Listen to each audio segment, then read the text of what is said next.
إن الحمد لله نحمده ونستعينه ونستغفره ونعوذ بالله من شرور أنفسنا ومن سيئات أعمالنا من يهده الله فلا مضل له ومن يضلل فلا هادي له وأشهد أن لا إله إلا الله وحده لا شريك له وأشهد أن محمدا عبده ورسوله يا أيها الذين آمنوا اتقوا الله حق تقاته ولا تموتن إلا وأنتم مسلمون يا أيها الناس اتقوا ربكم الذي خلقكم من نفس واحدة وخلق منها زوجها وبث منهما رجالا كثيرا ونساء واتقوا الله الذي تساءلون به والأرحام إن الله كان عليكم رقيبا يا أيها الذين آمنوا اتقوا الله وقولوا قولا سديدا يصلح لكم أعمالكم ويغفر لكم ذنوبكم ومن يطع الله ورسوله فقد فاز فوزا عظيما أما بعد فأعوذ بالله السميع العليم من الشيطان الرجيم بسم الله الرحمن الرحيم يا أيها الناس اعبدوا ربكم الذي خلقكم والذين من قبلكم لعلكم تتقون وقال الله تعالى قل يا أهل الكتاب تعالوا إلى كلمة سواء بيننا وبينكم ألا نعبد إلا الله ولا نشرك به شيئا ولا يتخذ بعضنا بعضا أربابا من دون الله فإن تولوا فقولوا اشهدوا بأننا مسلمون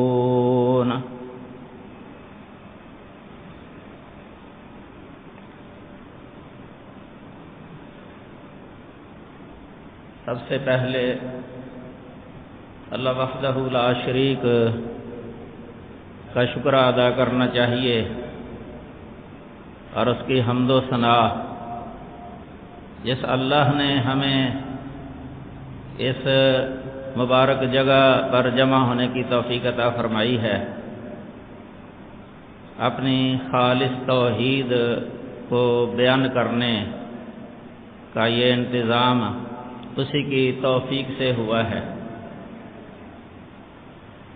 یہ مسجد القاسم جامعۃ الحرمین اللہ تعالیٰ اسے آباد رکھے اور اس مسجد اور مدرسے کے معاونین اور ان میں یہ تعلیم دینے والے شیوخ اور مدرسین حضرات اور تعلیم لینے والے طلبہ اعزاز ان سب کی عمروں میں اللہ تعالیٰ برکت عطا فرمائے، علم میں اور عمل میں اللہ برکات عطا فرمائے۔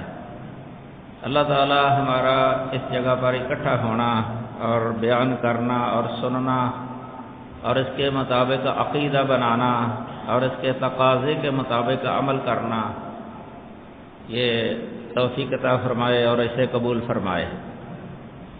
تو یہ ہمارے درس کا عنوان ہے توحید باری تعالی۔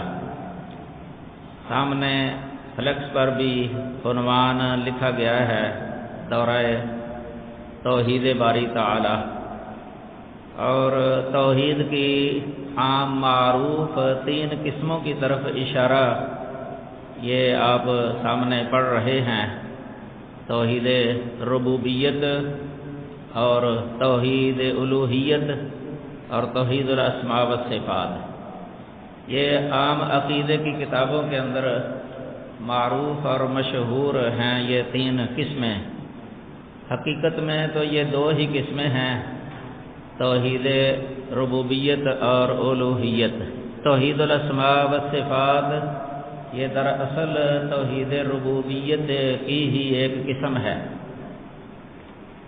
اس کو علیحدہ اس لیے بیان کیا جاتا ہے یا ذکر کیا جاتا ہے کہ عقیدے کی کتابوں کے اندر، کیونکہ تابعین کے دور میں اور تبع تابعین کے دور میں کئی ایسے فرق پیدا ہو چکے تھے، توحید کے مسئلے میں وہ منحرف ہو گئے تھے۔ انبیاء کا جو طریقہ تھا یا انبیاء کے پیروکار ان کے صحابہ کا جو طریقہ تھا، اسی طرح حضرت محمد صلی اللہ علیہ وسلم کی اس امت میں جو سب سے پہلی جماعت صحابہ کرام کی ہے، جنہیں سب سے پہلے سلف کہا جاتا ہے، سلف صالحین، ان کا جو عقیدہ تھا توحید کے بارے میں، اس عقیدے سے کچھ گروہ منحرف ہو گئے تھے، علیحدہ ہو گئے تھے۔ ان کا نظریہ وہ کتاب و سنت کے مطابق نہیں تھا، خاص کر کے توحید الاسماء اس کی انہوں نے نفی کی تھی، اسماء صفات کی۔ اور یہ دراصل توحید ربوبیت میں داخل تھی، لیکن انہوں نے چونکہ اللہ تعالیٰ کو رب وہ سمجھتے ہی تھے، لیکن اللہ تعالیٰ کی جو صفات ہیں نا ان کی وہ نفی کرتے تھے، اور ان کے نزدیک توحید کا مطلب یہ تھا تنزیہ، کہ اللہ تعالیٰ کی تنزیہ کرتی جائے تو یہی اس کی توحید ہے۔ یہ بات تو ٹھیک ہے کہ اللہ تعالیٰ کی تنزیہ کرنی صحیح ہے، اللہ تعالیٰ کو منزہ سمجھنا، عقیدہ رکھنا کہ اللہ تعالیٰ منزہ ہے، مقدس ہے، پاک ہے، ہر قسم کے عیب اور نقص سے اللہ سبحانہ و تعالی ہے۔ یہ عقیدہ بات ٹھیک ہے، لیکن انہوں نے اس تنزیہ سے مراد جو ہے نا یہ نفی صفات لی تھی، کہ صفات کی نفی کرنا، یہ تھا ان کے نزدیک توحید، نفی صفات۔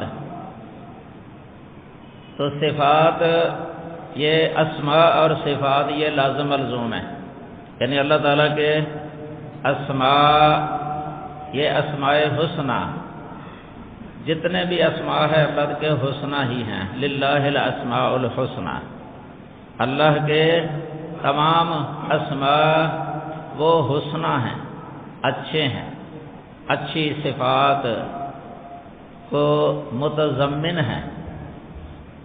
ہر اسم سے اللہ کی صفت جو ہے نا وہ ثابت ہوتی ہے، ہر اسم مبارک اللہ کی صفت علیہ پر دلالت کرتا ہے۔ کل اسم یتضمن صفتن، ہر اسم وہ صفت کو متضمن ہوتا ہے، یہ قاعدہ ہے۔ تو ان میں غلاط جو تھے نا، غالی قسم کے لوگ جن کو جہمیہ کہا جاتا ہے، جہم بن صفوان کے پیروکار، وہ اسماء اور صفات دونوں کی نفی کرتے تھے، اور معتزلہ وہ صفات کی نفی کرتے تھے لیکن اسماء کا اطلاق کرتے تھے اللہ تعالیٰ پر۔ یہ شرح عقیدہ واسطیہ کے اندر بھی لکھا ہوا ہے کہ وہ اسماء کے قائل تھے، صفات کی نفی کرتے تھے، لیکن جہمیہ غالی وہ اسماء اور صفات دونوں کی نفی کرتے تھے۔ ان کی دلیل کیا تھی؟ وہ یہ کہتے تھے کہ اگر ہم نے اللہ کے لیے اسم یا صفت کو مان لیا اس سے اللہ تعالیٰ کی اس کی مخلوق کے ساتھ تشبیہ لازم آ جائے گی، چونکہ وہی اسماء مخلوق کے نام بھی ہوتے ہیں، وہی اسماء وہی نام مخلوق کے بھی ہوتے ہیں۔ اگر ہم نے اللہ کے لیے وہ اسماء مان لیے تو مخلوق کے بھی چونکہ وہی نام ہوتے ہیں، لہذا مخلوق کے ساتھ تشبیہ لازم آئے گی۔ اور وہ صفات اگر اللہ کے لیے ہم مانیں گے تو وہ صفات چونکہ مخلوق کی بھی ہیں، لہذا اللہ تعالیٰ کا مخلوق کے ساتھ مشابہ ہونا لازم آ جائے گا۔ اس تشبیہ سے وہ تنزیہ کرتے تھے، تنزیہ کرتے کرتے اللہ تعالیٰ کے اسماء و صفات کی نفی کر دی انہوں نے۔ یہ تنزیہ کہنا کہ اللہ کی ہم تنزیہ کرتے ہیں، یہ کلمۃ حق یہ کلمہ حق ہے، لیکن ارید بہ باطل اس سے باطل مراد لے لیا گیا ہے۔ کلمہ حق سے کبھی کوئی باطل مراد لے لیتا ہے، کلمہ اپنی جگہ پر وہ حق ہی ہے کہ اللہ تعالیٰ لیس کمثلہ شیء، اللہ کی مثل کوئی شے نہیں ہے، لیکن اس مثلیت سے مراد جو انہوں نے لی ہے نا وہ صحیح نہیں ہے۔ سلف نے جو اس مثلیت کی نفی کی ہے نا وہ درست ہے، کتاب و سنت کے مطابق ہے۔ مخلوق کے مشابہ نہیں ہے اللہ وحدہ لا شریک، اللہ کی کوئی بھی صفت جو ہے نا وہ مخلوق کی صفت کے مشابہ نہیں ہے، تشبیہ کی نفی ہو جاتی ہے، لیسا کمثلہ شیء وہو السمیع البصیر۔ اللہ تعالیٰ نے خود اپنے دو اسماء کا ذکر کیا ہے، وہو السمیع البصیر، کہ اللہ ہی السمیع اور اللہ ہی البصیر ہے۔ اب انسان کے لیے بھی اللہ وحدہ لا شریک نے یہ لفظ استعمال کیا ہے، فَجَعَلْنَاهُ سَمِيعًا بَصِيرًا، سورہ دہر کے اندر، کہ ہم نے انسان کو سمیع اور بصیر بنایا ہے، سننے والا اور دیکھنے والا۔ اب سلف کا ایک قاعدہ ہے، لیس السمع کالسمع لیس البصر کالبصر، اس کا معنی یہ ہے کہ لیس سمع اللہ کسمع الخلق، یا لیس سمع اللہ کسمع الانسان، یا لیس سمع اللہ کسمع الحیوان۔ اللہ کا سننا مخلوق کے سننے کی مثل نہیں ہے، اور اللہ کا دیکھنا لیس بصر اللہ کا بصر الانسان، اللہ کا دیکھنا انسان کے دیکھنے کی طرح نہیں ہے۔ یہ صرف لفظی اشتراک ہے، اس سے معنوی اشتراک لازم نہیں آتا، لیکن ان لوگوں نے اللہ تعالیٰ کے اسماء اور صفات کی نفی کی اور اسی کو انہوں نے توحید سمجھا۔ یہ اسماء و صفات کے بارے میں اس کے لیے علیحدہ درس جو ہے نا یہ ہوگا انشاءاللہ، یہ چونکہ بڑا وسیع ہے، بہت وسیع، اور سب سے پہلے ہم توحید ربوبیت کی طرف آتے ہیں، جو اللہ وحدہ لا شریک کا تعارف، اللہ کی معرفت، اللہ کے بارے میں علم۔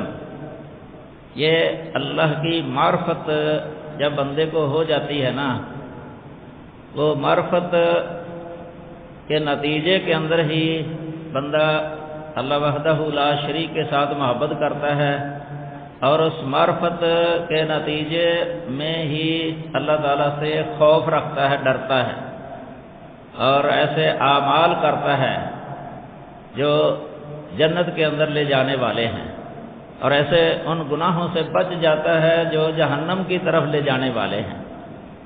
یہ معرفت جو ہے نا اللہ وحدہ لا شریک کی، یہ کئی طریقے سے ہے، قرآن مجید کے اندر بہت سارے طریقے بیان کیے گئے ہیں۔ اللہ تعالیٰ نے جو اپنا تعارف کروایا ہے نا، یہ بھی یاد رکھیں اسماء و صفات کے بارے میں جو ابھی میں بتا رہا تھا نا، اسماء و صفات کے ذریعے بھی اللہ تعالیٰ کا تعارف ہوتا ہے، بلکہ بہت زیادہ تعارف ہوتا ہے اسماء اور صفات کے ذریعے۔ اللہ تعالیٰ کے اسماء پر ایمان ہو، اللہ کی صفات پر ایمان ہو، اس سے اللہ وحدہ لا شریک کا خوب تعارف ہو جاتا ہے۔ ویسے یہ بھی یاد رکھنا چاہیے کہ اللہ وحدہ لا شریک کی ذات جو ہے نا وہ محتاج تعارف نہیں ہے، یعنی وہ تعارف کی محتاج نہیں ہے۔ نحو کی کتابوں کے اندر علم کے بارے میں لکھا ہوتا ہے، علم جو ہے نا یہ عارف المعارف ہے بعض نحویوں کے نزدیک، بعض ضمیر کو کہتے ہیں، ضمیر متکلم کی کو، کہ وہ عارف المعارف ہے، اور بعض نحوی وہ علم کو کہتے ہیں اعلام کو، یہ معرفے کی قسمیں ہیں، 7 قسموں میں سے علم بھی ہے، ضمیر بھی ہے، تو عارف المعارف یہ اعلام کہتے ہیں کئی اہل علم، اور اعلام میں سے سب سے زیادہ عارف المعارف یا عارف الاعلام وہ ہے اللہ تعالیٰ کا اسم مبارک اللہ۔ اللہ وحدہ لا شریک کی ذات سب سے زیادہ معروف ہے، سب سے زیادہ معروف، لیکن اس کے باوجود یہ کئی لوگ جو ہے نا اللہ تعالیٰ کی ذات کے بارے میں بغیر دلیل کے وہ بحث کرتے ہیں۔ قرآن مجید کے اندر سورہ حج کے اندر اور سورہ لقمان اور بعض دیگر جگہوں پر اللہ تعالیٰ نے فرمایا وَمِنَ النَّاسِ مَن يُجَادِلُ فِي اللَّهِ بِغَيْرِ عِلْمٍ وَمِنَ النَّاسِ مَن يُجَادِلُ فِي اللَّهِ بِغَيْرِ عِلْمٍ وَلَا هُدًى وَلَا كِتَابٍ مُنِيرٍ، کہ لوگوں میں سے ایسے لوگ بھی ہیں جو اللہ تعالیٰ کے بارے میں جھگڑا کرتے ہیں بغیر علم کے اور بغیر ہدایت کے اور بغیر کتاب منیر کے، یعنی ان کے پاس علم نہیں ہے اور ہدایت نہیں ہے اور کوئی کتاب منیر نہیں ہے، کوئی روشن کتاب جو ان کی رہنمائی کرنے والی ہو۔ اللہ وحدہ لا شریک اتنے معروف شخصیت ہے نا، یہ اس کے دلائل اتنے واضح ہیں، اتنے واضح، اور وہ ہر آدمی ان کو آسانی سے سمجھ سکتا ہے، چونکہ وہ فطری ہیں، فطرت کے عین مطابق، اور اللہ تعالیٰ نے انسان کی فطرت کے اندر بھی یہ شے رکھ دی ہے کہ وہ اپنے رب کو پہچانے، پیدائشی طور پہ، فطری طور پہ۔ یہ تو انسان ہے، انسان تو انسان، یہ تو حیوانات کو بھی اس کا شعور ہے کہ ہمارا رب ہے، بلکہ حیوانات سے بڑھ کے جو نباتات ہیں ان کو بھی اپنے رب کا شعور ہے، اور نباتات سے بڑھ کے جمادات کو بھی اپنے رب کا شعور ہے۔ آسمان، زمین، یہ ان کے درمیان جو نباتات اور یہ حیوانات کے علاوہ جو اشیاء ہیں یہ ہیں جمادات، یہ بھی اللہ کی تسبیح جو ہے نا کرتی ہیں، اللہ تعالیٰ کی پاکی بیان کرتی ہیں، اس کی توحید کا اعتراف کرتی ہیں۔ یہ چیزیں اتنی یعنی معروف شخصیت ہے اللہ وحدہ لا شریک کی۔ اللہ تعالیٰ نے قرآن مجید کے اندر جن دلائل کو رکھا ہے نا ان دہریہ کے سامنے، جو دہریہ اللہ تعالیٰ کے منکر ہیں، یہ بھی ایک گروہ ہے کمیونسٹ دہریہ ملحدین، جو اللہ وحدہ لا شریک کو، اللہ تعالیٰ کو مانتے نہیں ہیں،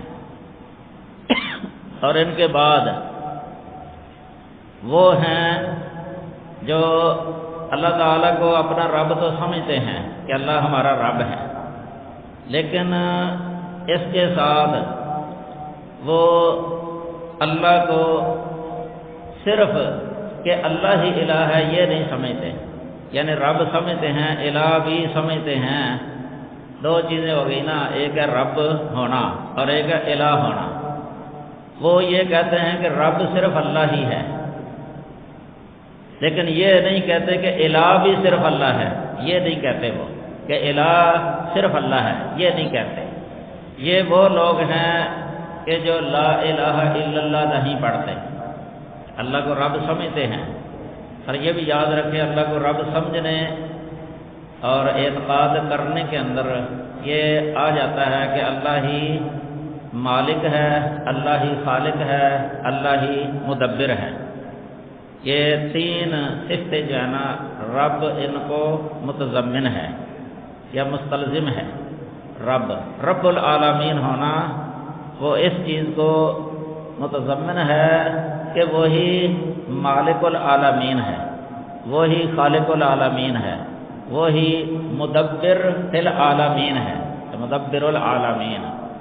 یہ اللہ وحدہ لا شریک کے لیے وہ لوگ سمجھتے تھے، حتیٰ کہ قریش جو نبی کریم صلی اللہ علیہ وسلم کے ساتھ جن کا مقابلہ تھا، پہلے مخاطب تھے وہ نبی صلی اللہ علیہ وسلم کے، ان کا یہ عقیدہ تھا کہ اللہ وحدہ لا شریک وہ خالق ہے، مالک ہے، رب ہے، یہ سمجھتے تھے وہ۔ اور اللہ وحدہ لا شریک کو یہ سمجھنے کے باوجود کہ وہی رب العالمین ہے، وہی مالک العالمین ہے، وہی خالق ہے، یہ نہیں کہتے تھے کہ وہی الہ ہے، وہی الہ ہے، یہ نہیں کہتے تھے۔ اللہ تعالیٰ نے اپنے جو دلائل ہے نا، یہ جو اپنی معرفت اور اپنا جو تعارف کروایا ہے وہ اس طریقے سے کروایا ہے ان کو کہ جسے تم رب العالمین سمجھتے ہو، یہی تو دلیل بنتی ہے اس کے الہ العالمین ہونے کی۔ اللہ نے یہ سب سے پہلے جو آیت کریمہ میں نے پڑھی ہے نا، اللہ تعالیٰ نے اس آیت کریمہ کے اندر یا ایھا الناس اعبدوا ربکم الذی خلقکم، اس میں اپنے معبود ہونے کی دلیل جو ذکر کی ہے نا وہ یہی ذکر کی ہے، تخلیق صفت، یعنی اپنا خالق ہونا۔ اس کا مطلب یہ ہے کہ جب اللہ تمہارا خالق ہے، جسے تم خالق سمجھتے ہو اور وہی حقیقت میں تمہارا خالق ہے، تو جب اس کے علاوہ کوئی خالق نہیں ہے تو اس کے علاوہ کوئی الہ اور معبود بھی نہیں ہے۔ یہ دلیل دی ہے اللہ تعالیٰ نے تخلیق والی۔ یہ تخلیق والی دلیل قرآن کی اکثر صورتوں کے اندر ذکر کی گئی ہے، تخلیق والی دلیل۔ اور تخلیق یہ عقلی دلیل ہے، یہ یعنی اللہ تعالیٰ کا خالق ہونا جو ہے نا یہ اس کے موجود ہونے کی عقلی دلیل ہے، کیونکہ کوئی بھی مخلوق وہ خالق کے بغیر ہو نہیں سکتی۔ آپ سمجھیں کہ مصدر ہے، مثلا خلق یا تخلیق، یہ مصدر ہے، خلق اور تخلیق، تو مصدر کے لیے فاعل کا ہونا ضروری ہوتا ہے مصدر کے وقوع کے لیے، اور مصدر جو ہے نا یہ فعل کے اندر جو حدث ہوتا ہے نا، حدث وہ مصدر ہوتا ہے۔ ایک ہو گیا فعل، ایک ہو گیا فاعل، اور ایک فاعل کا ایک ہو گیا آگے مفعول اگر وہ متعدی ہو، تو خلقہ یہ متعدی ہے، خلقہ یا خلقہ یہ متعدی ہے، اور اس کے لیے ایک فاعل کا ہونا لازمی ہے اور ایک مفعول کا ہونا لازمی ہے۔ اس لیے اللہ وحدہ لا شریک وہ خالق ہے، خالق کے بغیر مخلوق کا وجود نہیں ہو سکتا۔ اس لیے اللہ وحدہ لا شریک نے فرمایا ام خلقوا من غیر شیء ام هم الخالقون، کیا یہ بغیر کسی شے کے پیدا کیے گئے ہیں، بغیر کسی شے کے یہ پیدا کر دیے گئے کہ ان کا کوئی خالق ہی نہیں ہے، خود بخود پیدا کر دیے گئے ہیں۔ ام هم الخالقون، یا انہوں نے خود کو آپ ہی پیدا کیا ہے کہ اپنے خالق آپ ہی ہیں، یہ تو ہو نہیں سکتا کہ ایک خود خالق ہے اور خود مخلوق ہے، یعنی آپ ہی خالق ہے آپ ہی مخلوق ہے، یہ ہو نہیں سکتا۔ خالق اور مخلوق ہمیشہ اور ضروری ہے کہ وہ ایک دوسرے کا غیر ہو، یعنی خالق فاعل اور مفعول میں جس طرح تغیر ہوتا ہے نا، تباین ہوتا ہے اور تقابل ہوتا ہے، ایسے ہی خالق اور مخلوق کے اندر یہ تقابل ہے، تقابل، یہ ایک نہیں ہوتے دو ہوتے ہیں۔ اس لیے اللہ خالق ہے اور مخلوق جو کائنات ہے نا یہ مخلوق ہے، اور اس کی صفت ہو گئی تخلیق۔ تو یہ تخلیق صفت جو ہے نا یہ عقلی دلیل بن جاتی ہے۔ اس صفت کے اندر اللہ وحدہ لا شریک نے جو ہے نا آسمانوں کا ذکر کیا ہے اور زمین کا ذکر کیا ہے۔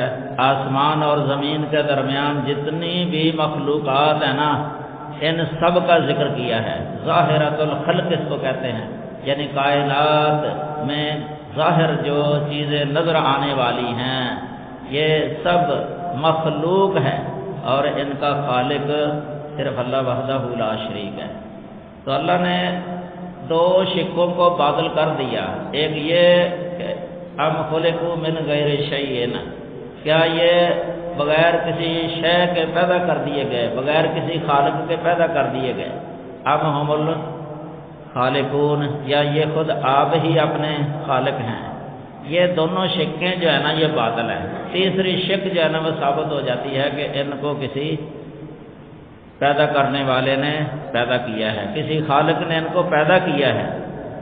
انبیاء نے یہ دلیل اپنی قوموں کے سامنے رکھی ہے، افی اللہ شک فاطر السماوات والارض۔ اللہ تعالیٰ فرماتے ہیں کہ ان قالت رسلہم افی اللہ شک فاطر السماوات والارض، ان رسولوں نے کہا، پہلی قوموں کے مشرکین کی طرف جو رسول آئے نا ان قوموں کی طرف، ان کے رسولوں نے ان سے کہا افی اللہ شک، کیا اللہ میں شک ہے، کیا اللہ میں شک ہے، فاطر السماوات والارض، جو کہ آسمانوں اور زمینوں کو پیدا کرنے والا ہے، یعنی اس میں تو ذرہ سا بھی شک نہیں ہے، ذرہ سا بھی شک نہیں ہے۔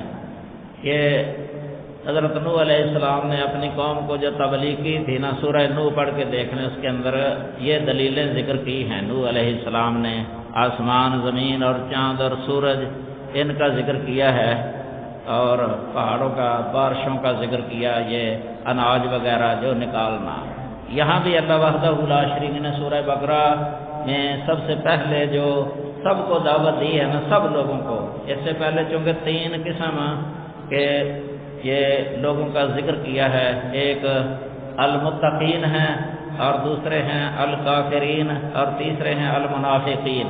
ان تینوں کا ذکر کر کے اللہ وحدہ لا شریک فرماتے ہیں یا ایھا الناس اعبدوا ربکم الذی خلقکم، اے لوگو تم اپنے اس رب کی عبادت کرو جس نے تمہیں پیدا کیا ہے۔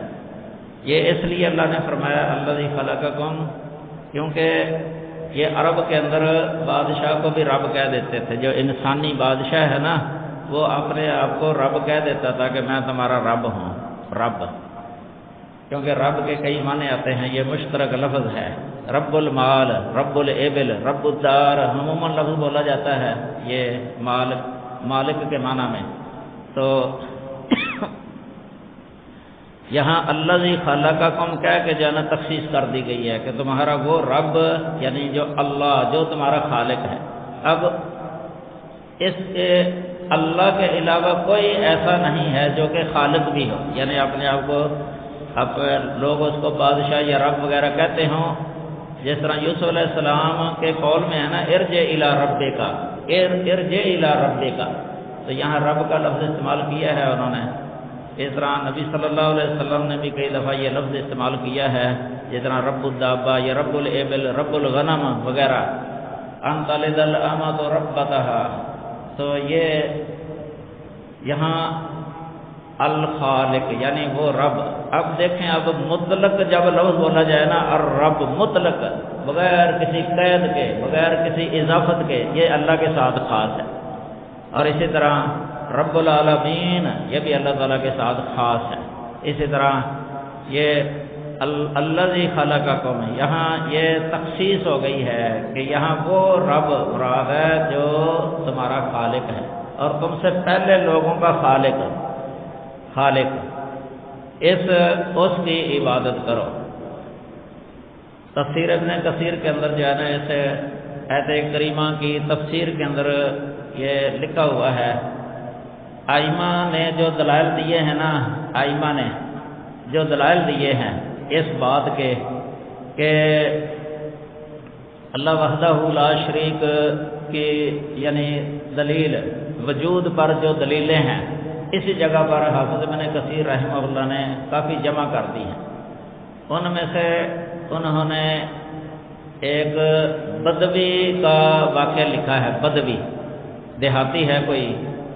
اب ظاہر ہے کہ جو دیہاتی لوگ ہوتے ہیں نا، یہ اتنے پڑھے لکھے نہیں ہوتے، لیکن قرآن کے اندر جو دلیلیں ہیں نا اتنی فطری ہیں، واضح ہیں کہ انسان اپنی سادی سی عقل کے ساتھ سوچ کے بھی اس نتیجے تک پہنچ جاتا ہے کہ رب ہے جو کہ وحدہ لا شریک ہے۔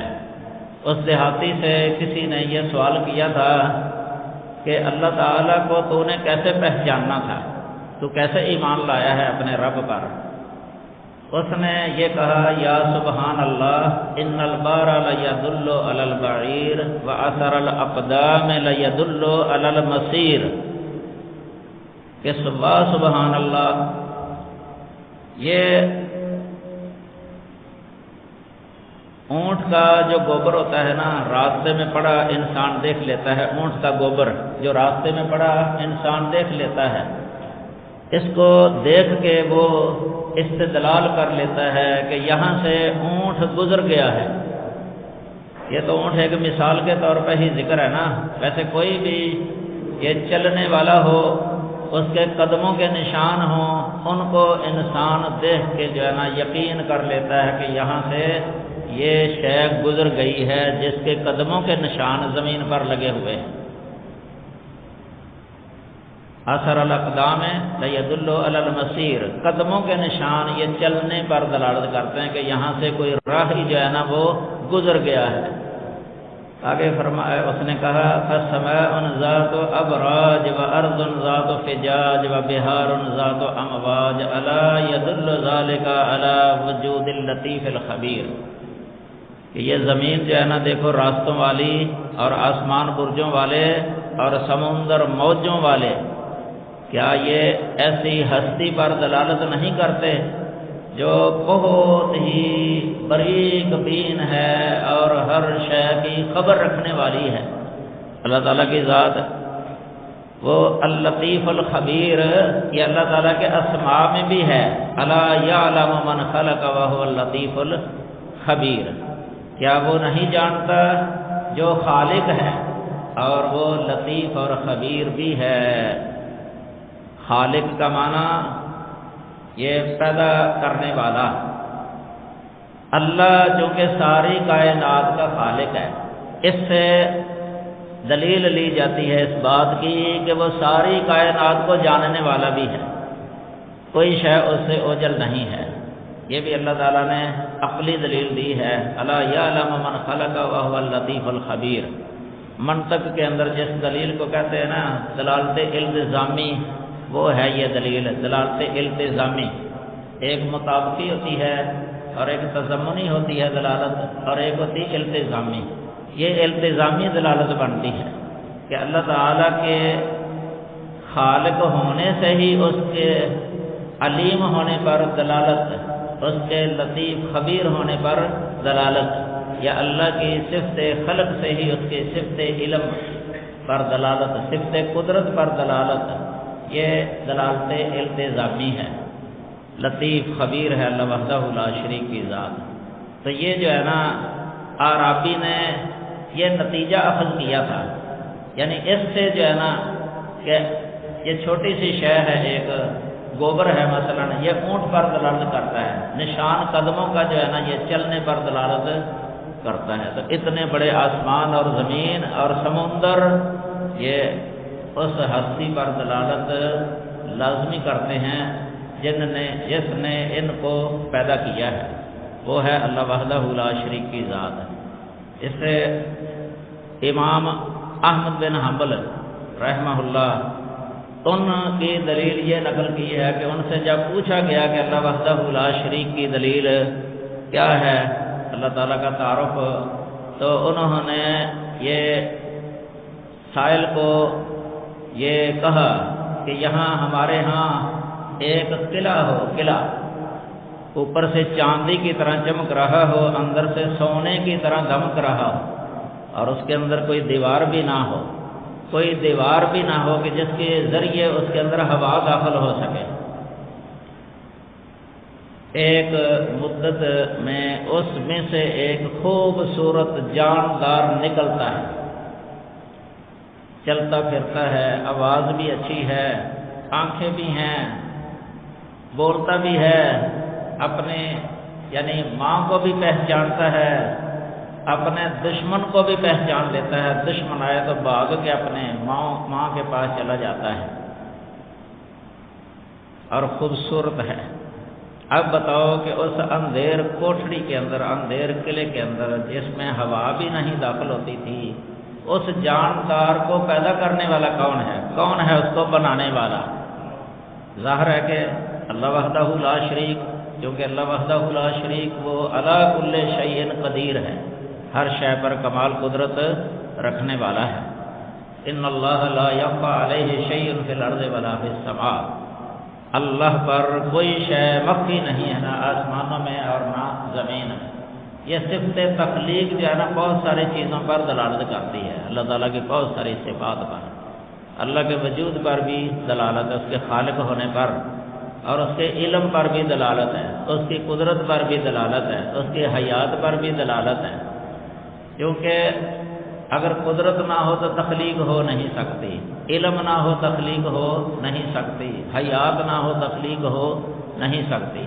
تو اللہ وحدہ لا شریک یہ جیسے چاہے وہ پیدا کر کے دکھا دیتا ہے۔ ان اللہ علی کل شیء قدیر، یہ اس کی خاص صفت ہے، یہ تخلیق، اس میں اس کا کوئی شریک نہیں ہے۔ اس سے مراد یہ انڈا تھا، انڈے کے اندر جو بچہ بنتا ہے، مختلف پرندے ہیں، خوبصورت پرندے ہیں دنیا کے اندر، ہم ان کا شمار نہیں کر سکتے، اتنے خوبصورت پرندے ہیں، کئی ایسے بھی ہیں جو ہم نے دیکھے بھی نہیں ہیں، اور بڑے خوبصورت ایک دوسرے سے بڑھ چڑھ کے، یہ سب انڈے سے جو ہے نا یہ بچے نکلتے ہیں، اور یہ اندھیر کوٹھڑی کے اندر اللہ تعالیٰ بناتا ہے۔ انسان دیکھ لیں، انسان خود آپ یہ شکم مادر کے اندر فی ظلمات ثلاث، قرآن میں فرمایا کہ 3 اندھیروں کے اندر ہوتا ہے یہ انسان، 3 اندھیروں کے اندر، 3 اندھیرے، ایک پیٹ کا اندھیرا، رحم کا اندھیرا، رحم کے نیچے ایک جھلی ہوتی ہے جو بچے کے اوپر ہوتی ہے، محیط، اس کا اندھیرا۔ 3 اندھیروں میں اگر رات بھی ہو تو پھر یہ بھی اندھیرا بن جاتا ہے، رات کا اندھیرا۔ تو یہ اس اندھیرے کے اندر جو ہے نا یہ انسان کی نشو و نما ہو رہی ہوتی ہے۔ نشو و نما مرحلوں سے گزرتا ہے، یہ علقہ والا پہلے نطفہ والا مرحلہ ہوتا ہے، پانی کی بوند، قطرہ، جرثومہ، پھر علقہ والا مرحلہ بن جاتا ہے خون کا، یعنی لوتھڑا، پھر مضغہ بن جاتا ہے، گوشت کی شکل اختیار کر لیتا ہے، پھر اس کے بعد یہ اس کے اندر یہ آہستہ طولانی شکل میں پڑتا ہے، پھر ہڈی اس کے اندر، ہڈیوں پر گوشت، اللہ فکسون العظام لحما، اللہ فرماتے ہیں کہ ہم اس کی ہڈیوں کے اوپر گوشت کا لباس پہنا دیتے ہیں، گوشت چڑھا دیتے ہیں، گوشت کا لباس پہنا دیتے ہیں۔ پھر اس کے بعد ثم انشأناه خلقا آخر، ایک اور تخلیق میں اس کو جنم بنا دیتے ہیں، خوبصورت جنین بن جاتا ہے، خوبصورت۔ دیکھیں اصلیت جو ہے نا کیا ہے، من نطفۃ امشاج، اصلیت ہے یہ انسان کی، اصلیت ایسی شے کہ جسے دیکھنے کو دل نہ چاہے، حقیر، من ماء مہین، یعنی حقیر سا یہ پانی کا قطرہ، جرثومہ، کہ انسان دیکھے تو کراہیت محسوس کرے، یہ ہے انسان کی اصلیت۔ تو بعد میں یہ کئی اعتبار سے 6 مرحلوں سے گزر کر جو ہے نا یہ خوبصورت انسان بن جاتا ہے۔ انسان هو الذی یصورکم فی الارحام کیف یشاء، اللہ وہی ہے جو تمہاری ماں کے رحموں کے اندر تمہاری صورتیں بنا دیتا ہے، کیف یشاء، جیسے وہ چاہتا ہے، یہ اس کی مشیت ہے، اس کی مشیت، جیسے وہ چاہتا ہے۔ لا الہ الا ہو، دیکھو یہاں بھی اللہ تعالیٰ نے اس تخلیق اور تصویر کو اپنے الہ ہونے کی دلیل بنایا ہے، لا الہ الا ہو، اپنے الہ ہونے کی دلیل بنایا ہے۔ العزیز الحکیم، وہ ہے العزیز اور الحکیم۔ العزیز کا معنی ہے کہ جو چاہے جیسے چاہے کر کے دکھا دے، کبھی کسی کام کے کرنے میں عاجز نہ آئے، مغلوب نہ ہو، غالب ہی غالب ہو، غلبہ اسی کے لیے ہے ہر طرح کا، وہ ہر کام پر غالب ہوتا ہے، جب بھی چاہے وہ کر سکتا ہے جیسے چاہے۔ تو یہ اللہ وحدہ لا شریک کی کمال یعنی عظمت اور شان ہے، اس آیت کریمہ کے اندر جو بیان ہوئی ہے، تو یہ اس کی یعنی توحید کی دلیل بھی بن جاتی ہے۔ تو یہ صفت تخلیق جو ہے نا، یہ عقلی دلیل ہے۔ تو امام مالک سے بھی کسی نے سوال کیا، وہ بھی تفسیر ابن کثیر کے اندر لکھا ہوا ہے، انہوں نے یہ دلیل دی تھی، اختلاف السنتکم و الوانکم، سورہ روم کے اندر جو ذکر ہے کہ اللہ تعالیٰ کی دلیلیں ہیں تمہارے یہ شکلوں صورتوں کے مختلف ہونے میں اور تمہاری زبانوں کے مختلف ہونے میں۔ انسانوں کی شکلیں صورتیں ایک دوسرے سے مختلف ہیں، اور انسانوں کی بولیاں بھی ایک دوسرے سے مختلف ہیں۔ زمین میں سینکڑوں ممالک ہیں، ریاستیں ہیں، ان کی بولیاں ایک دوسرے سے ملتی نہیں ہیں۔ ایک ملک کا ایک فرد جو ہے نا دوسرے ملک کی بولی نہیں جانتا، ایک ملک کا بادشاہ دوسرے ملک کی بولی نہیں جانتا۔ وہاں کا بچہ وہ بولی جانتا ہے، وہاں کا بچہ وہ بولی جانتا ہے، اور اسی طرح بولنے کے لہجے ایک دوسرے سے مختلف ہیں۔ جس طرح یہ خطباء ہیں مثلا، ان کا طرز گفتگو ایک دوسرے سے مختلف ہوتا ہے، اپنا اپنا انداز یا اسالیب مختلفہ۔ اس طرح ان کی رنگتیں مختلف ہیں۔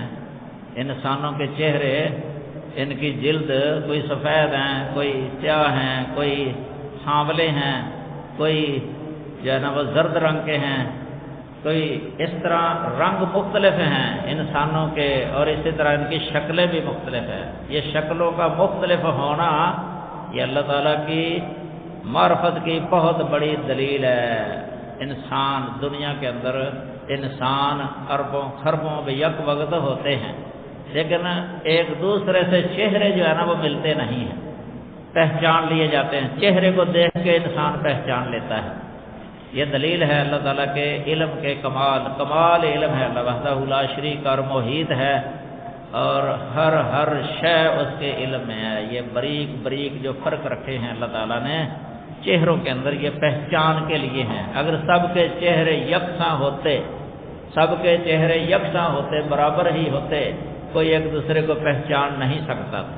یہ اللہ حکیم ہے، اس لیے اللہ تعالیٰ نے وہاں یہ فرمایا ہے لا الہ الا هو العزیز الحکیم۔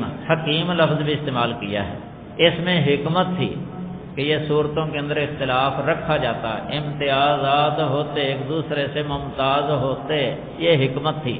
اگر یہ نہ ہوتا تو حکمت فوت ہو جانی تھی، آپس کی محبت ہی ختم ہو جانی تھی۔ ایک دوسرے سے جو محبتیں ہوتی ہیں کوئی پہچان نہیں ہونی، تو مجرم اور بری کا پتہ ہی نہیں چلنا تھا، جرم کر کے کوئی وہیں جو ہے نا چھپ جاتا دوسروں کے اندر، پہچانا ہی نہ جا سکتا تھا، لڑائیاں جھگڑے فسادات، نظام چلنا مشکل تھا۔ اس لیے اللہ وحدہ لا شریک نے اپنی حکمت کاملہ کے ساتھ جو ہے نا یہ چہروں کے اندر جو امتیازات رکھے ہوئے ہیں نا، یہ اس کی بہت بڑی دلیل ہے، اس کے علم اور قدرت کی یہ بہت بڑی دلیل ہے اللہ وحدہ لا شریک کی توحید کی بھی۔ دیکھیں آپ، یہ انگوٹھا جو ہے نا ہمارا، یہ انگوٹھے میں جو خطوط رکھے ہیں اللہ تعالیٰ نے، یہ لکیریں ہوتی ہیں انگوٹھے کی، ہر ایک کی دوسرے سے مختلف ہے، کسی کی ہو بہو ایک دوسرے کے ساتھ یہ ملتی نہیں ہے۔ کوئی انسان جو ہے نا اپنی ان لکیروں کو گن نہیں سکتا کہ یہ کتنی ہیں، اور ان کو یاد نہیں رکھ سکتا۔ ان کی جو حیات ہے نا، یہ حیات قضائیہ جیسے ہیں، یہ بندہ ذہن میں ہر وقت کے اس کے ذہن میں ہو کہ میرے انگوٹھے کی یہ لکیریں خطوط اس طرح کے ہیں کہ سارے یاد رہیں، اس کو وہ شکل سامنے رہے۔ ایک انگوٹھے کی محفوظ نہیں کر سکتا بندہ اپنے ذہن کے اندر، لیکن اللہ وحدہ لا شریک نے دیکھو اپنا کمال، اللہ تعالیٰ کا کمال کہ ساری مخلوق، سارے انسان، ان کے انگوٹھے ایک دوسرے سے مختلف ہیں۔ اور قرآن مجید میں اللہ وحدہ لا شریک نے فرمایا بلا قادرین علی ان نسوی بنانا، کیوں نہیں، ہم تو قادر ہیں اس بات پر کہ اس کے پورے جو ہے نا یہ انگوٹھے کے خطوط وغیرہ یہ بھی بالکل اسی طرح ہی کرتے ہیں جس طرح اب دنیا کے اندر ہیں۔ جب ان کو قبروں سے اٹھایا جائے گا نا، اس وقت بھی ان کے انگوٹھوں کے خطوط اسی طرح کے ہوں گے ہر ایک کے۔ یہ اللہ تعالیٰ کا کمال علم ہے کہ نہیں؟ اللہ تعالیٰ الا یعلم من خلق وهو اللطیف الخبیر، یہ اللطیف الخبیر اسی لیے اللہ تعالیٰ نے یہاں لفظ استعمال کیا ہے کیونکہ انسان جو ہے نا بسا اوقات کوئی شے بناتا ہے، کوئی مستری ہے مثلا، وہ مکان تعمیر کرتا ہے، اینٹیں لگاتا ہے، ایک پکڑی اور لگائی ہے اس کے ساتھ دوسری، یا پتھر لگائے، اس نے خود یہ کام کیا ہوتا ہے لیکن بعد اس کو بھول جاتا ہے کہ میں نے کون سی اینٹ کس جگہ پر رکھی ہے، کون سی اینٹ کون سا پتھر کہاں رکھا ہے۔ اگر پلستر کر دیا جائے، سیمنٹ لگا دیا جائے تو کوئی نظر ہی نہیں آتی، کوئی بندہ یہ معلوم نہیں کر سکتا کہ یہاں دیوار کا شگاف ہے یا پتھر ہے آگے یا اینٹ ہے، کیل ٹھوکنا ہو تو پتہ نہیں چلتا، سوراخ کرنا ہو تو پتہ نہیں چلتا۔ اس لیے اللہ تعالیٰ نے وَهُوَ اللطیف الخبیر لفظ بولا ہے کہ وہ اللطیف ہے، بریک بین اور ہر شے کی پوری خبر رکھنے والا ہے۔ اللہ وحدہ لا شریک، وہ علیم بھی ہے، علیم ہے، العالم ہے، وہ العلیم ہے، علم بھی اس کا احاطے والا ہے۔ تو یہ صفت تخلیق جو ہے نا یہ یاد رکھیں، یہ عقلی دلیل بنتی ہے۔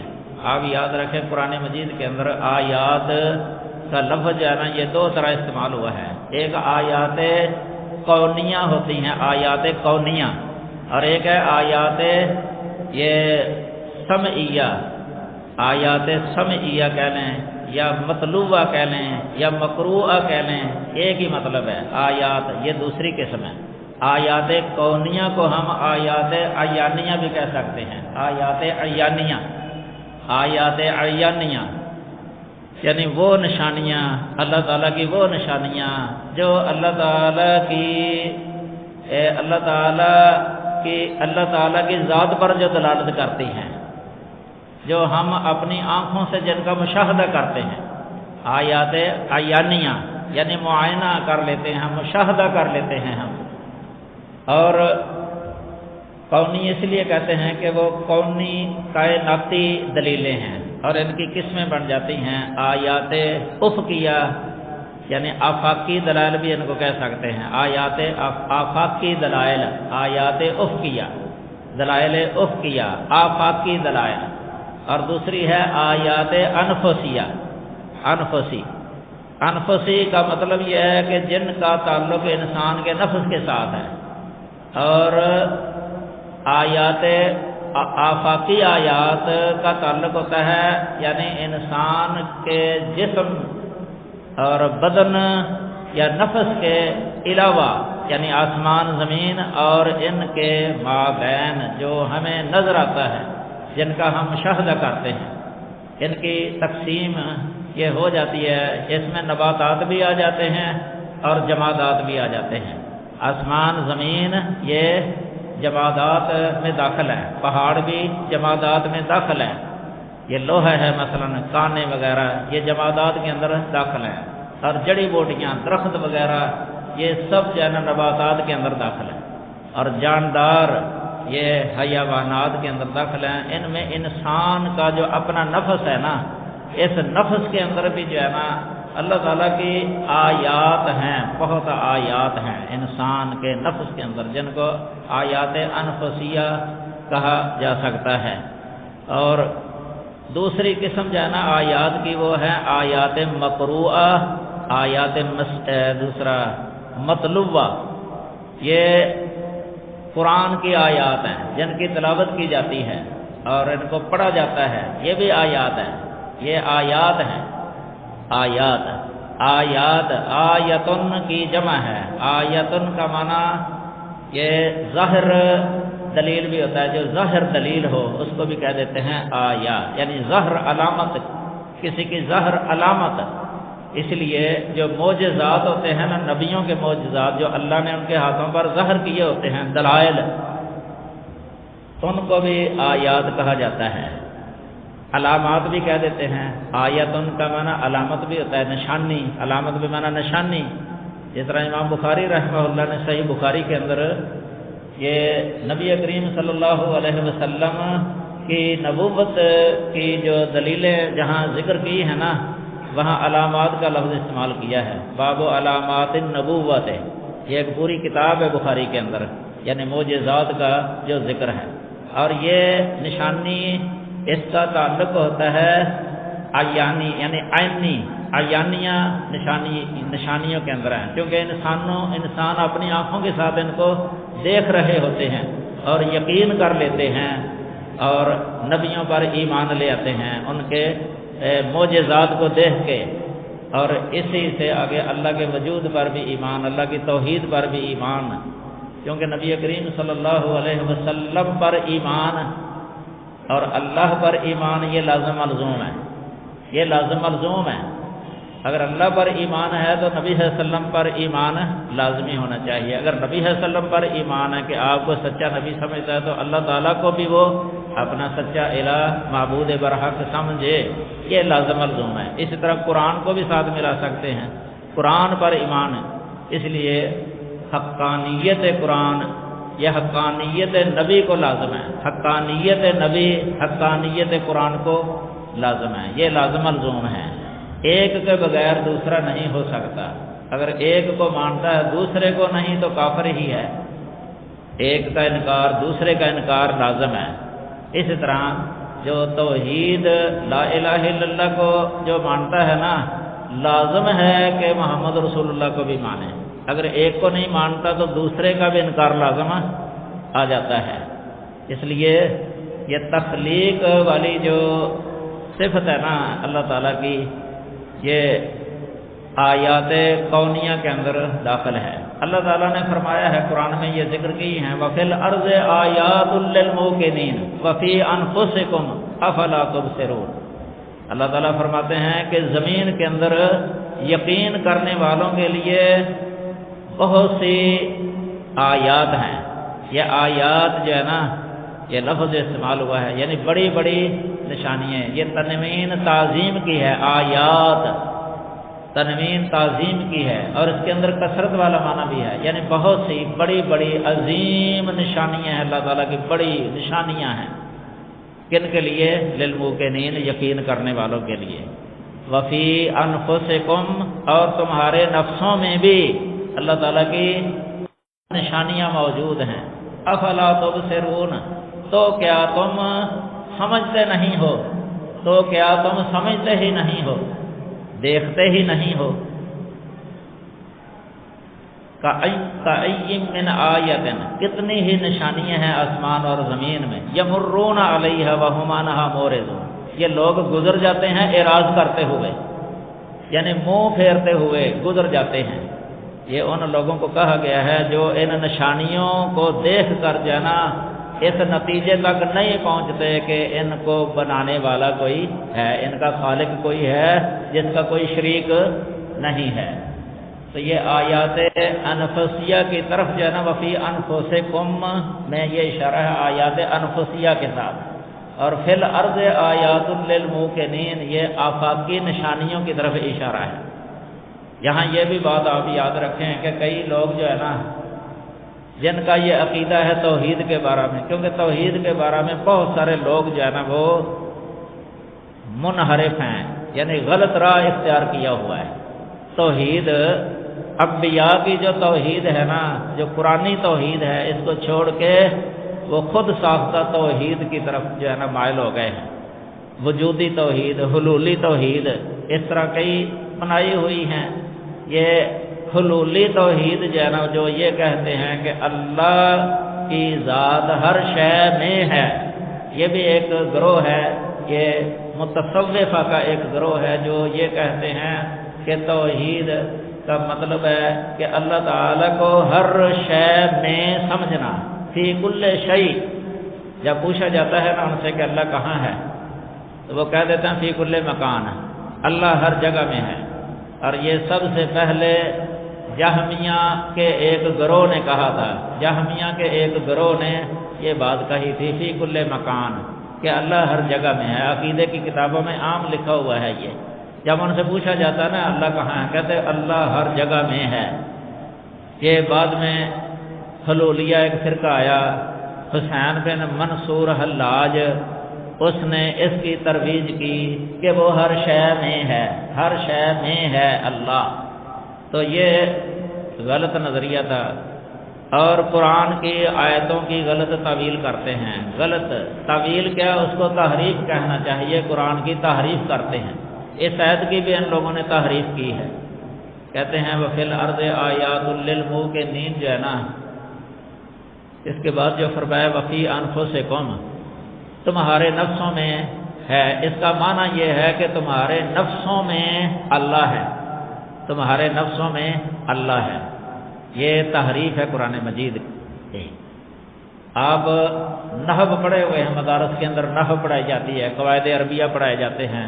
اس میں ایک مبتدا ہوتا ہے اور ایک خبر ہوتی ہے، اور خبر جو ہے نا کبھی جار مجرور ہوتی ہے. اور یہ بھی یاد رکھیں کہ اگر خبر جار مجرور ہو اور مبتدا جو ہے نا نکرہ ہو، نکرہ ویسے تو مبتدا معرفہ ہوتا ہے، مبتدا اگر نکرہ ہو نا اور خبر ظرف ہو یا جار مجرور، اس میں یہ قاعدہ ہے کہ خبر لازمی طور پہ مقدم ہوگی اور مبتدا مؤخر ہوگا. الفیہ کے اندر ایک شعر ہے، ابن مالک نے یہ بیان کیا ہے وفی نحو اندی درہم ولی وطر ملتزم فیہ تقدم الخبر، کہ یہ دو مثالیں انہوں نے دی ہیں کہ اس طرح کی مثالیں، یعنی اندی درہم، میرے پاس ایک درہم ہے، ولی وطر، اور مجھے جو ہے نا کوئی کام ہے یا حاجت ہے. ان جیسی مثالوں کے اندر ملتزم فیہ تقدم الخبر، یعنی خبر کو پہلے لانا لازم کر دیا گیا ہے. یہ لازم ہے کہ مبتدا بعد میں لایا جائے، خبر پہلے. اب دیکھیں اس میں جو ہے نا فی الارض یہ جار مجرور ہے، اور فی ظرفیت کے لیے بھی آتا فی، یہ پہلے ہے. اور آیاتن، یہ آیاتن کی جمع ہے، یہ نکرہ ہے، نکرہ، اور اس پر تنوین تعظیم کی ہے. آیاتن کی جمع ہے، یہ آیاتن، یعنی بہت بڑی بڑی نشانیاں، کئی بڑی بڑی نشانیاں.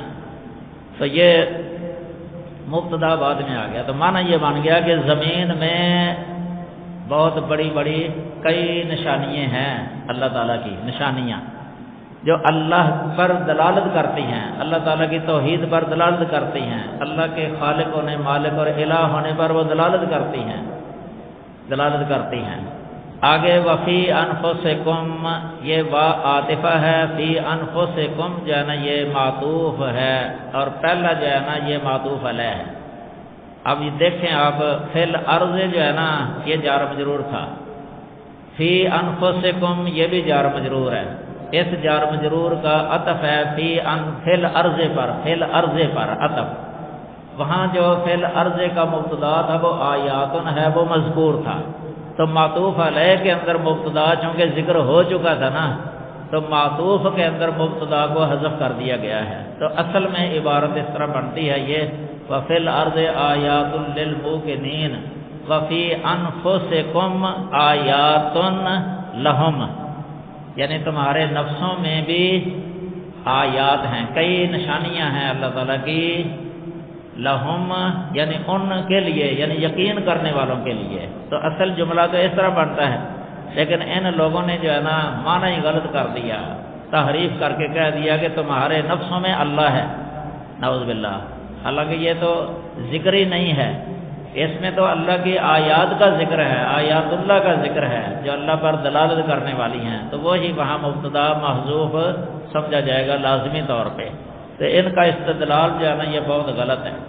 یہ توحید، حلولی توحید جو ہے نا یہ بالکل باطل ہے، اس کا اسلام کے اندر کوئی تصور بھی نہیں ہے، بلکہ یہ اللہ وحدہ لا شریک کی ذات کی توہین لازم آتی ہے.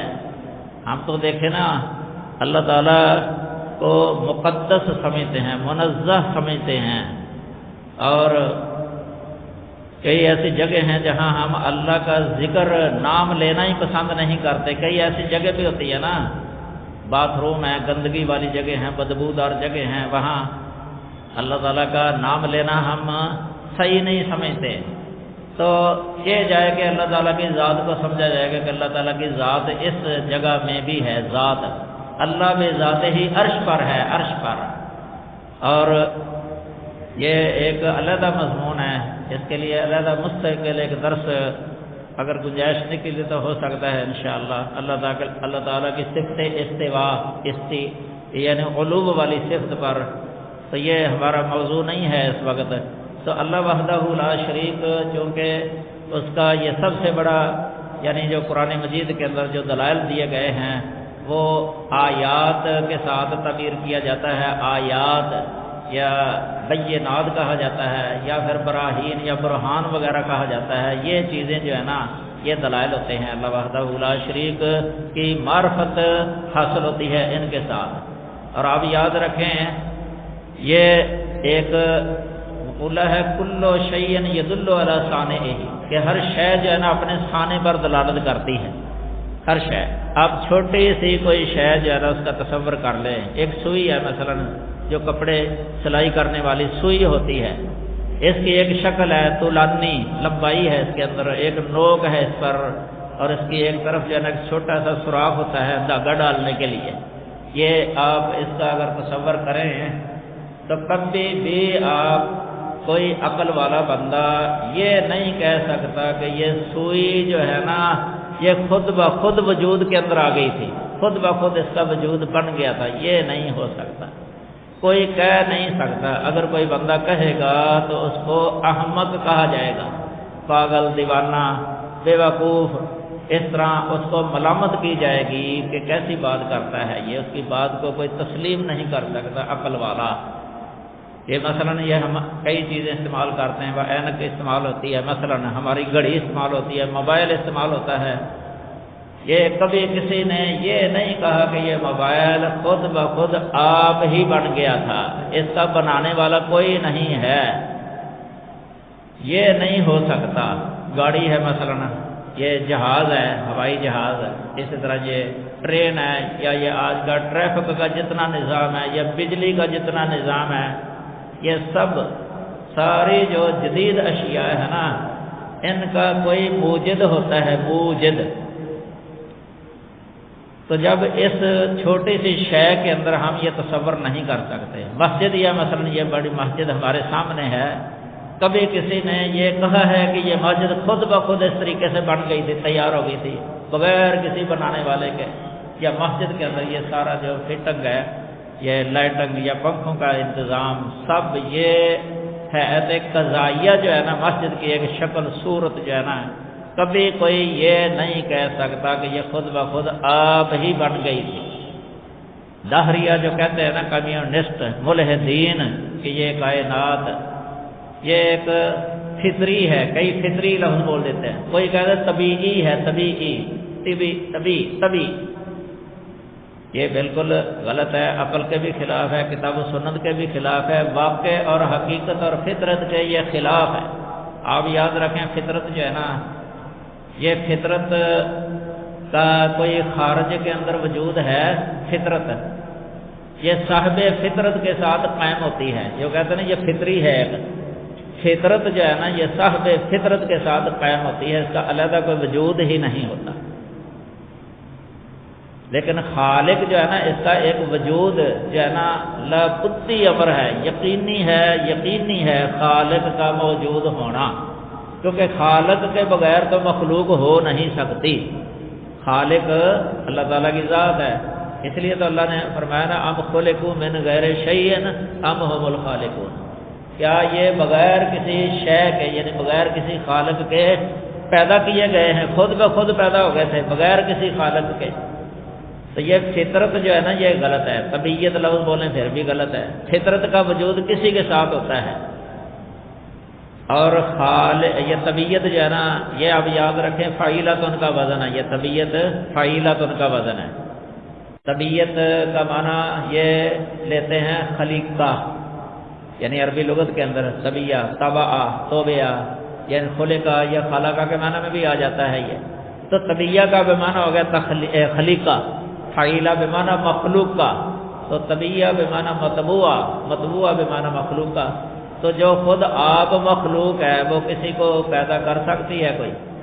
یہ بالکل ہی غلط ہے. جو خود آپ مخلوق ہے اور فطرت کا تو علیحدہ وجود ہی نہیں ہے، تو جس کا علیحدہ وجود ہی نہ ہو تو وہ کسی دوسری شے کو وجود کیسے دے سکتی ہے؟ ایک مقولہ مشہور ہے، فاقد الشیء لا یعطیک، کسی شے کو مفقود پانے والا وہ تجھے نہیں دے سکتا ہے کہ وہ شے اس کے پاس ہے ہی نہیں، وہ تجھے کس طرح دے گا؟ اس کے پاس تو وہ ہے ہی نہیں ہے.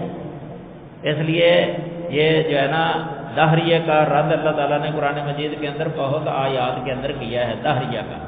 یہ آیت جو پہلے پڑھی تھی وَمِنَ النَّاسِ مَن يُجَادِلُ فِي اللَّهِ بِغَيْرِ عِلْمٍ وَلَا هُدًى وَلَا کِتَابٍ مُنِيرٍ، یہ بھی دہریے کا رد ہے. بلکہ دہریے کا جو کمیونسٹ ہے نا، جو اللہ تعالیٰ کا منکر ہیں، خالق کے یہ انکار کرنے والے ہیں خالق کا، ان کا قرآن مجید کے اندر عذاب سب سے زیادہ ذکر ہوا ہے.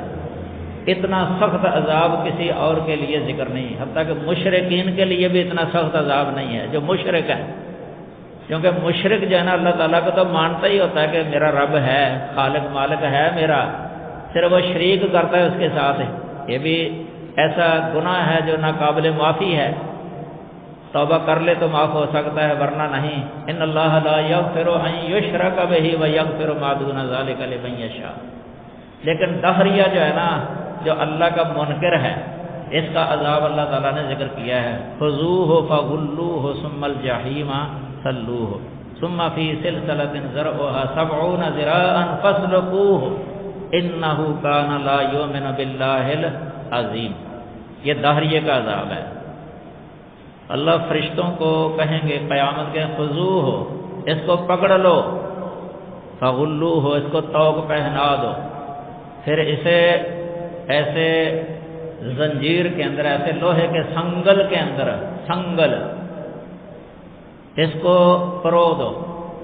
پرونے سے مراد فسلکو ہو سے مراد یہ ہے کہ اس کے منہ میں داخل کر کے نا اس کے پیخانے کے راہ سے نکال لو یہ سنگل. پھر اس کو جو ہے نا یہ آگ کے اندر جو ہے نا، یہ جہنم کے عذاب کے اندر اس کو پھینک دو، جہنم کے اندر پھینک دو. اس طریقے سے پھینکنا جو ہے نا کسی اور کے لیے ذکر نہیں ہے قرآن مجید کے اندر، صرف دہریے کے لیے ہے. پھر وجہ بتائی ہے کیوں ہے اتنا سخت عذاب، انہ کان لا یؤمن باللہ العظیم. یہ اللہ عظیم کو مانتا نہیں تھا، عظمت والے رب کو یہ مانتا ہی نہیں تھا، انکار کرتا تھا. آج ملحدین جو ہے نا یہ بہت بڑھ رہے ہیں دنیا کے اندر. یہ غیر مسلم ممالک سے شروع ہوئے ہیں اور مسلم ممالک کے اندر بھی آہستہ آہستہ جو ہے نا بڑی جلدی سے یہ داخل ہوتے جا رہے ہیں اور اپنے نظریات مختلف طریقوں سے لوگوں کے اندر یہ پھیلا رہے ہیں تاکہ لوگ جو ہے نا اپنے رب سے دور ہو جائیں، رب کا انکار کرنے لگ جائیں. لا دینیت، الہاد. اللہ تعالی ہمیں محفوظ فرمائے، ہماری اولادوں کو محفوظ فرمائے ان کے شر سے. تو یہ قرآن مجید کے اندر اللہ تعالیٰ نے برمار کر دی ہے دلائل دے دے کے.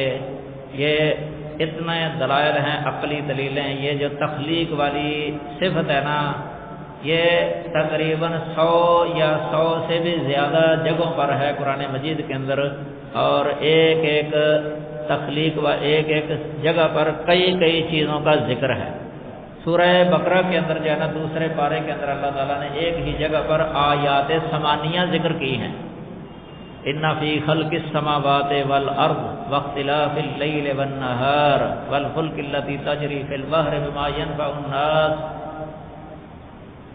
یہ آیات ثمانیہ ان کو کہا جاتا ہے، 8 نشانیاں اللہ تعالیٰ کی. یہ 8 ذکر کرنے کے بعد جو ہے نا اللہ تعالیٰ فرماتے ہیں لآیات لقوم یعقلون. یہ بڑی نشانیاں ہیں ان لوگوں کے لیے جو عقل کرتے ہیں، عقل والے. دیکھو نا جو ان نشانیوں کو دیکھ کر بھی غور نہیں کرتا، نہیں مانتا، وہ بے عقل ہے. عقل سے فارغ ہے وہ بندہ، پاگل ہے وہ بندہ جو اللہ کی ان نشانیوں کو دیکھ کر بھی یقین نہیں کرتا. اس لیے ایسے لوگوں کے لیے اللہ تعالیٰ نے یعنی یہ لفظ بولا لآیات لقوم یعقلون، جو یقین کرتے ہیں نا، مان لیتے ہیں، نتیجہ اخذ کرتے ہیں، ان کو دیکھ کر ایک نتیجے تک پہنچ جاتے ہیں، یعنی اللہ پر ایمان لے آنا، اللہ کے وجود کو ماننا، اللہ کی توحید کو مان لینا، اس کے ساتھ کسی کو شریک نہ کرنا، اس کی اطاعت کر لینا، اس کا تقاضا پورا کرنا، جو اس طریقے کو اختیار کر لیتے ہیں انہیں ہی اللہ تعالیٰ نے عقل والے کہا ہے، لآیات لقوم یعقلون۔ ان میں آسمانوں کا بھی ذکر ہے، زمین کا ذکر ہے، اور دن اور رات کا مختلف ہونا اس میں ذکر ہے۔ یہ نظام جو ہے نا، یہ نظام شمسی، نظام قمری، دن رات کا اختلاف، یہ سب اس طرح کشتیوں کا ذکر ہے، بادلوں کا ذکر ہے، اس کے اندر جانوروں کا ذکر ہے، وَبَثَّ فِيهَا مِن كُلِّ دَابَّةٍ، کہ اللہ تعالیٰ نے زمین کے اندر ہر طرح کے جانور جو ہے نا ان کو پھیلا دیا۔ یہ بھی اس کے اندر بہت بڑی نشانی ہے اللہ وحدہ لا شریک کی۔ یہ تقریباً سب ہی آ جاتے ہیں، ساری یعنی کائنات ہی اس کے اندر آ جاتی ہے۔ کشتیوں کا بھی ذکر کیا، باہری بیڑے پانیوں پر چلتے ہیں بڑا بوجھ وزن لے کے، یہ سب اللہ کے اذن کے ساتھ ہے، اللہ کا نظام ہے یہ۔ تو اللہ تعالیٰ فرماتے ہیں لآیات لقوم یعقلون، یہ نشانیاں ذکر کرنے کے بعد اللہ تعالیٰ فرماتے ہیں کہ دیکھو وَمِنَ النَّاسِ مَن يَتَّخِذُ مِن دُونِ اللَّهِ أَندَادًا يُحِبُّونَهُمْ كَحُبِّ اللَّهِ، کہ اس طرح کی نشانیاں موجود ہونے کے باوجود کئی لوگ ایسے بھی ہیں جو اللہ کے ساتھ شریک مقرر کر لیتے ہیں، ان سے اسی طرح ہی محبت کرتے ہیں جس طرح اللہ سے محبت ہوتی ہے۔ یہ مشرکین کا رد ہو گیا ہے، یحبونہم کحب اللہ، یہ مشرکوں کا رد ہے۔ اس طرح سورہ آل عمران کے آخر میں اللہ تعالیٰ نے فرمایا ہے، آخری رکوع ہے، ان فی خلق السماوات والارض واختلاف اللیل والنہار لآیات لأولی الالباب، آسمانوں اور زمین کی تخلیق میں یہ عقل والوں کے لیے آیات ہیں، نشانی ہیں۔ اولو الالباب وہاں لفظ بولا ہے، یہ لب کی جمع ہے الباب۔ لب گودے کو کہتے ہیں جو پھل ہوتا ہے نا، پھل اصل کھانے کی شے، اوپر چھلکا ہوتا ہے اس کو قشر کہتے ہیں، تو اندر جو ہے نا اصل ہوتا ہے اس کا مغز، یعنی گودا جو کھایا جاتا ہے۔ انسان کی عقل کو لب کہا گیا ہے، اس لیے لبیب کہتے ہیں عقل والے کو، عربی کے اندر لبیب۔ الباب جمع ہے یہ الباب۔ تو اولو الالباب جب لفظ ہونا تو یہاں پھر الباب لبیب کی جمع نہیں ہے، یہ لب کی جمع ہے۔ ویسے لبیب کی جمع بھی آ جاتی ہے الباب، البا بھی آ جاتی ہے، البا لبیب کی۔ اس سے مراد ہے کہ ایسے لوگ جو عقلوں والے ہیں، سمجھدار ہیں، جو ان چیزوں کو دیکھ کے جو ہے نا ایک نتیجے تک پہنچ جاتے ہیں۔ کیا کہتے ہیں اگر ان کی صفت بیان کی، الذین یتفکرون فی خلق السماوات والارض، عقل والے وہ ہیں جو آسمانوں اور زمین کی تخلیق میں سوچتے ہیں۔ انسان اگر آسمان کی طرف دیکھے، اس میں ستارے، چاند، سورج، ستارے، ان میں غور کرے، اور زمین میں جو اس میں کائنات ہے سب جو ہے نا اس میں غور و فکر کرے، تو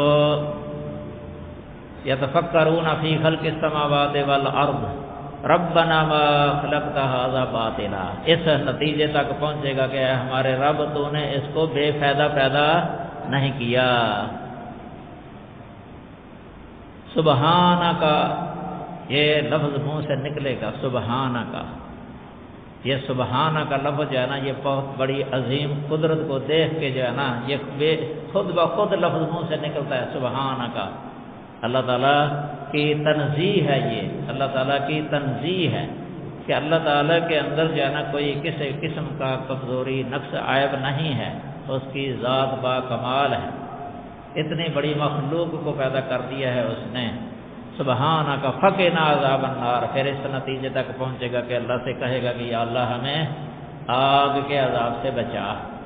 الذین یذکرون اللہ قیاما وقعودا وعلی جنوبہم ویتفکرون فی خلق السماوات والارض، یہ بھی اللہ تعالیٰ نے صفت پہلے بیان کی ہے کہ جو اللہ تعالیٰ کو یاد رکھتے ہیں، یاد کرنے والے ہیں، کھڑے کھڑے بھی اللہ کو یاد کرتے ہیں، بیٹھ کے بھی یاد کرتے ہیں، لیٹے لیٹے بھی اللہ تعالیٰ کو یاد کرتے ہیں، ایسے لوگ موحد اور نمازی ہو سکتے ہیں، موحد اور نمازی۔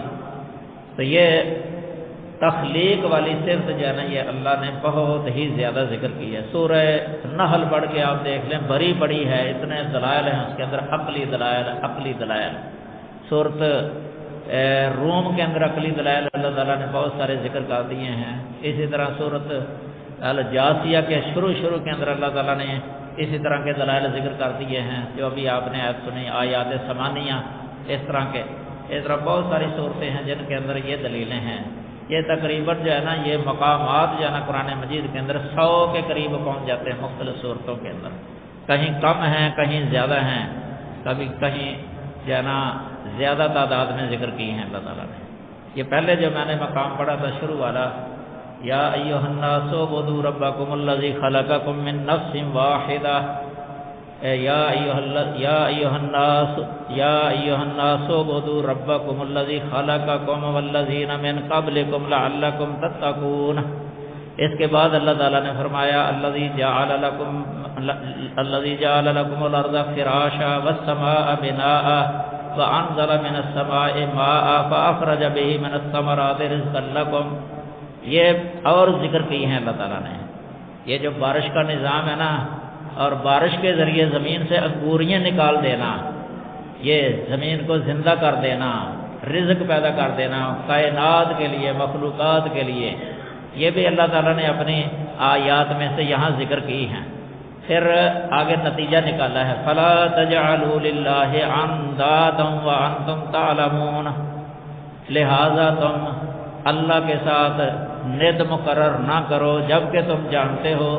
یہ ان لوگوں سے کہا گیا ہے جو یہ جانتے تھے اور ان کا ایمان تھا کہ اللہ ہی خالق ہے، اللہ ہی آسمان سے پانی نازل کرتا ہے، اللہ ہی انگوری نکالتا ہے، رزق وہی پیدا کر دیتا ہے، رازق وہی ہے، جو یہ کہتے تھے نا، لیکن اس کے ساتھ وہ اللہ کا شریک بناتے تھے۔ یہ مشرکین جو شریک بناتے تھے ان کا رد ہے، یہ ان کو کہا گیا ہے فَلَا تَجْعَلُوا لِلَّهِ أَنْدَادًا وَأَنْتُمْ تَعْلَمُونَ۔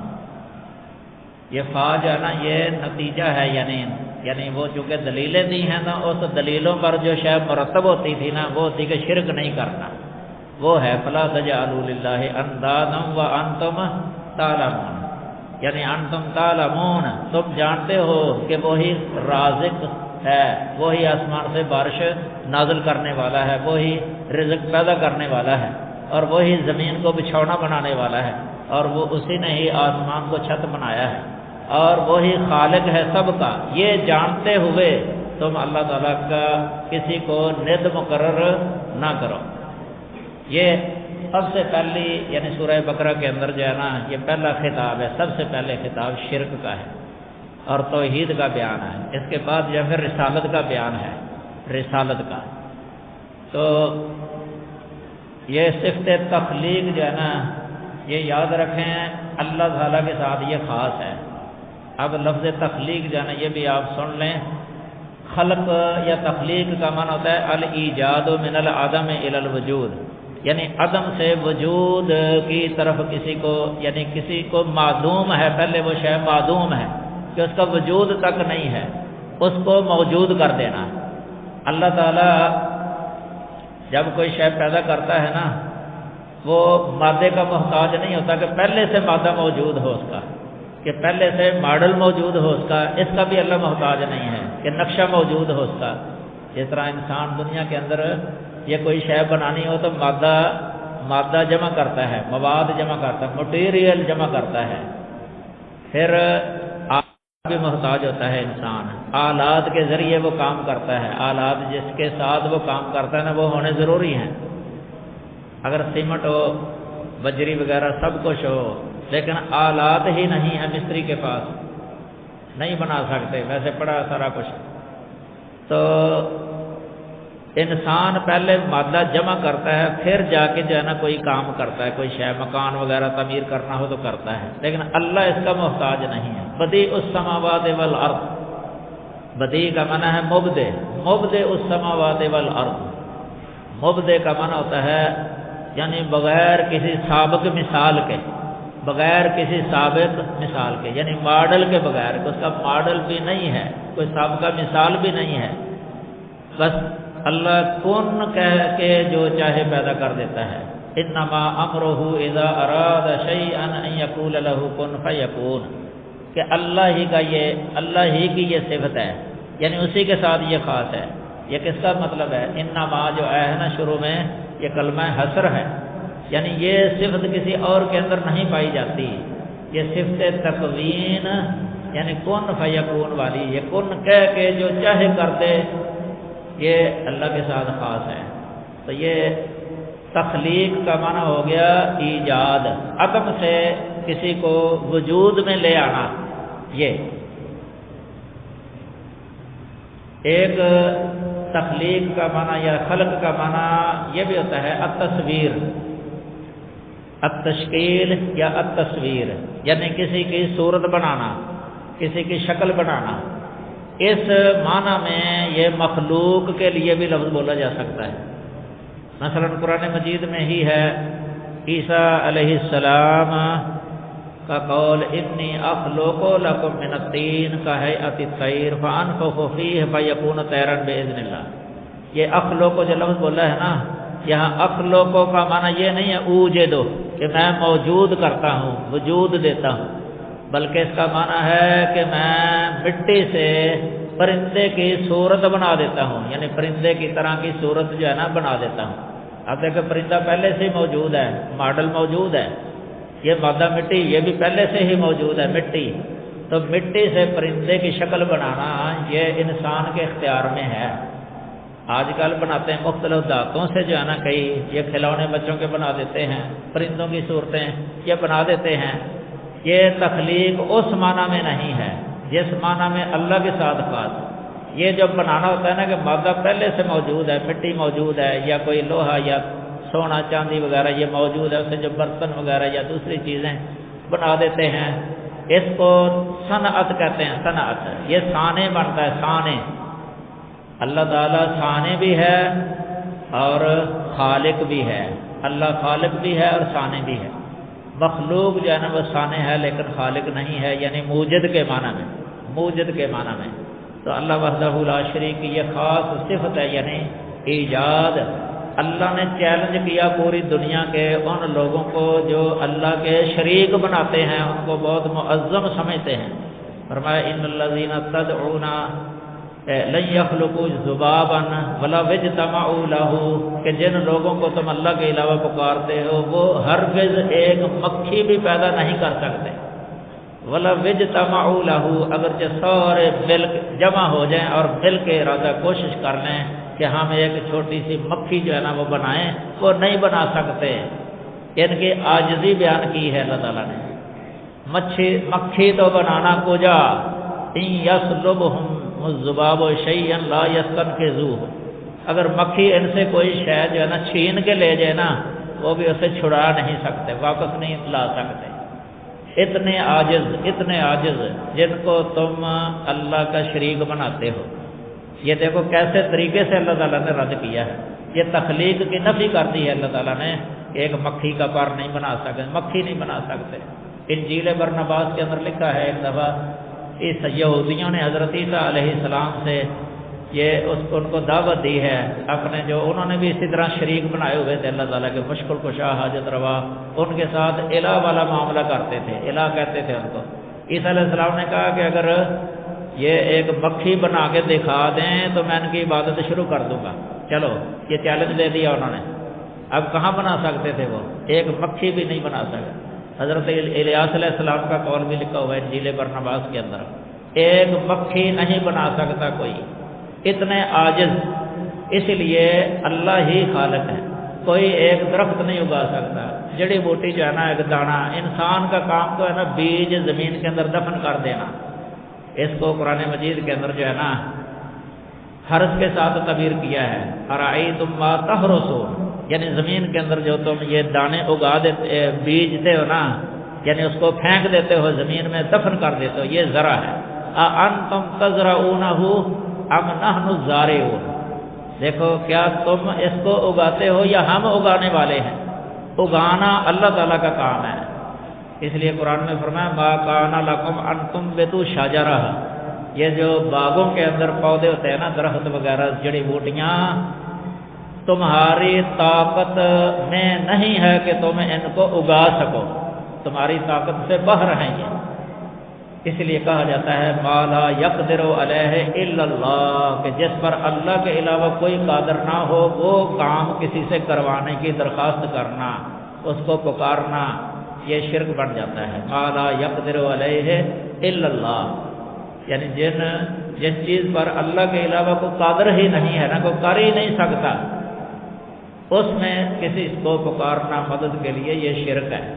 اللہ تعالی ہمیں کتاب و سنت کے مطابق عقیدہ